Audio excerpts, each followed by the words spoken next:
कबीर साहब तो एक स्थल पर कहा है, कबीर काया समुद्र है अंत न पावे कोई, मृतक हो के जो रहे मानिक लावे सोय। कबीर साहब कहते हैं इस शरीर को समुद्र देखने में तो बाहर से 3.5 हाथ का ना, कबीर साहब कहते हैं बहुत गहरा समुद्र है और शरीर रूपी समुद्र का पता बिरले बिरले महापुरुष लगा पाया है ना। कौन लगा पाया है? मृतक हो के जो रहे। मृतक का अर्थ क्या होता है? मृतक का अर्थ बोलिए। मृतक का अर्थ मरा हुआ। जब मर गए तो मानिक कौन लाएगा?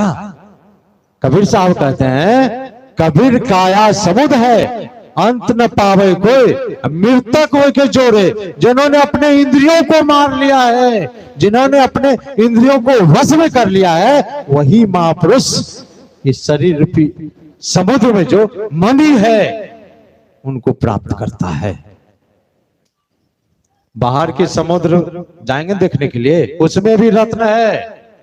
क्या किनारे में बैठ करके और रत्न रत्न जपेंगे तो आ जाएगा? बाहर के समुद्र में जो रत्न है उस रत्न को प्राप्त करना चाहेंगे तो आपको समुद्र में डूब लगानी पड़ेगी, गोताखोर बनना पड़ेगा। गोताखोर किसको कहते हैं? जो घंटों डूब करके रहते हैं, ऐसे नहीं डुबकी मारे तुरंत निकल गए, उसको गोताखोर नहीं कहा जाता। जो घंटों डूब करके रहते हैं उसको एक आध रत्न मिलता है।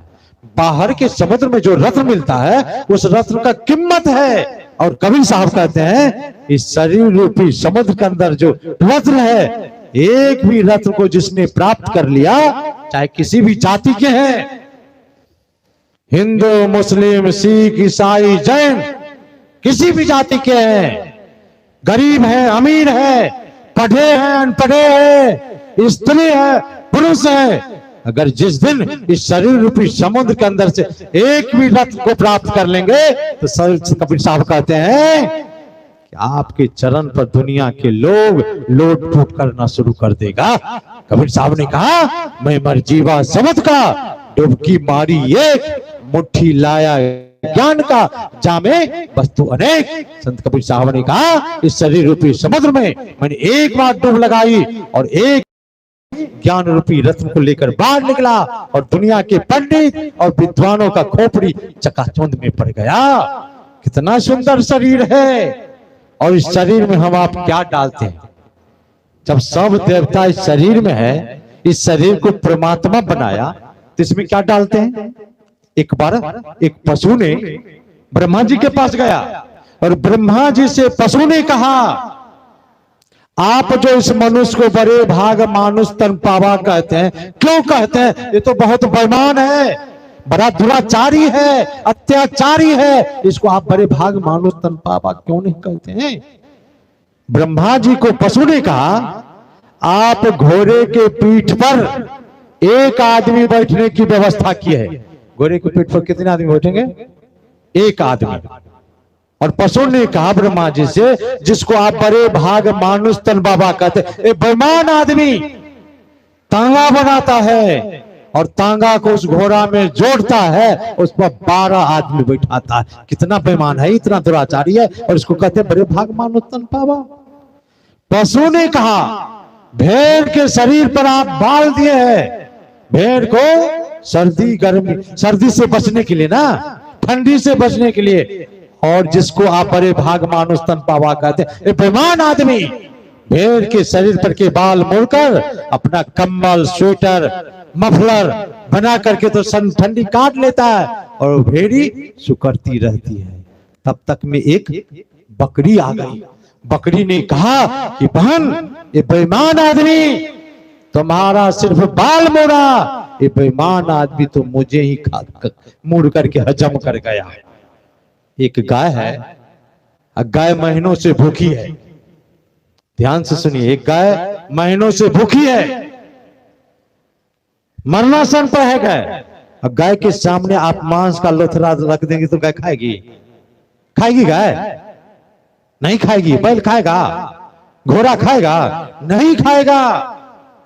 एक सिंह है, एक शेर है, महीनों से भूखा है, मरणासन पर है, हरी हरी घास काट करके रख देंगे तो सिंह खाएगा?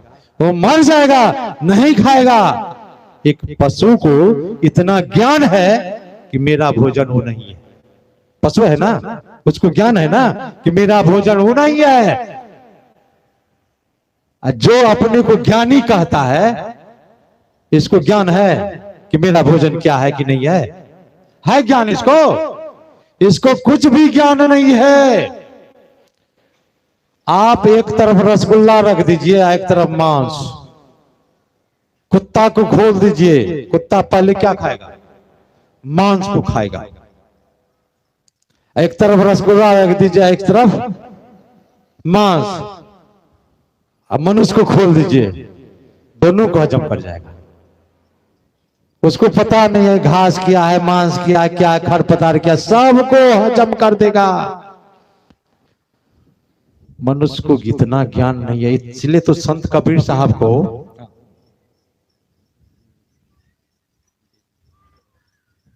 समय अधिक हो गया है, मैं 5 मिनट में अपनी वाणी में विराम देता हूं। संत कबीर साहब ने कहा, ये मांस खाने वाले मनुष्य, ये टीक वाले सब बहुत विद्वान, धरती पर का देवता कहलाता है। संत कबीर साहब ने कहा, संतों मानुष तन बौराना।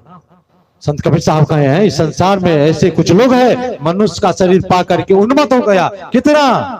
कबीर साहब कहते, मैं संक्षेप में कर रहा हूं, बाहर से एक बकरी का बच्चा लाया, ताही खिलावत दाना, शीश उतारी धरनी धर देवे, फिर मांगत बरदाना।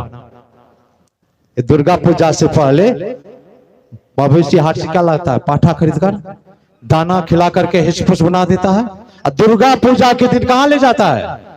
वो विद्वान लोग, ये धरती पर का जो कहता है हम देवता हैं, कहां ले जाता है? जिस मूर्ति को खरपतवार लेकर हम आपने बनाया, उस मूर्ति के पास ले गया। किसको? जिसको परमात्मा ने बनाया, उस जीव को ले गया। और इस जीव के गला पर छुरी चलाकर, जिस मूर्ति में बोली नहीं है, उस मूर्ति से वरदान मांगते हैं ना। इससे भी पागल। और ये वरदान मांगने में आप ऐसा मत कीजिएगा। एक जीव के गला पर छुरी चलाकर निर्जीव मूर्ति से आप वरदान मांग रहे हैं, इससे भी पागल होगा। कबीर साहब ने कहा, घर ही में एक मनुखा मर गए, ताही देख गिनाना, 1000 फूक कोयला कर देना, और घट घाट ना आना। कबीर साहब कहते हैं, जो माँ जो बाप पाल पोस करके बड़ा किया, अपने आंचल का दूध पिला करके पाला, उसका शरीर छूट गया, तो वही बेटा, वही बेटी, वही पत्नी, वही पति, वही भाई, कहते घर से निकालो, 2-4 दिन रह जाएगा, सड़ जाएगा, बदबू आएगी, नाक से कोरता है, स्मशान घाट में जाकर के राख कर देता है। और वही बेटा कहते छुआ गए, वही पत्नी कहते छुआ गए, बेटी कहते छुआ गए। जो माँ बाप पाल पोस करके बड़ा किया, उसका शरीर छूटा तो छुआ गया। कबीर साहब कहते हैं, बाहर से एक मुर्दा लाया, नून तेल घी साना, ता मुर्दा की बनी रसोई, घर घर करत पखाना। माँ का शरीर छूटा, बाप का शरीर छूटा, छुए तो छुआ गए। वैसे नहीं आते हैं, नदी में स्नान करते तब घर आते हैं, कहते छुआ गए। कबीर साहब कहते हैं, ये जो बुच्चर खाना से मांस खरीद करके लाते हो, वो क्या है? मुर्दा है कि गुलाब जामुन है, रसवरी है, लंगलता है? बोलिए क्या है वो भी तो मुर्दा है। एक मुर्दा को छुए तो छुआ गए, एक मुर्दा को पैसा देकर खरीद करके ला रहे हैं, दोनों हाथ से रगड़ रहे हैं, नहीं छुआया। अपने को कहता है ज्ञानी। कबीर साहब ने कहा, जियत बकरी चौका गंदा, मुए न छूत बिचारी।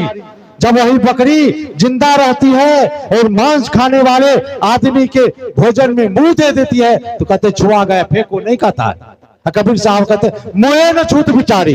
जब वही बकरी के जीव का हत्या करके मांस बना लेता है, मुर्दा बना लेता है, उसी चौका पर, उसी चूल्हे पर, उसी कढ़ाई में नून तेल घी दे करके भूजता है, ढब ढब दे करके गिल रहा है, तब नहीं छुआया। अपने को कहता ज्ञानी। कब ज्ञान होगा? बिनु सत्संग विवेक न होई। अब मैं अपनी वाणी में विराम देता हूं। बोलिए।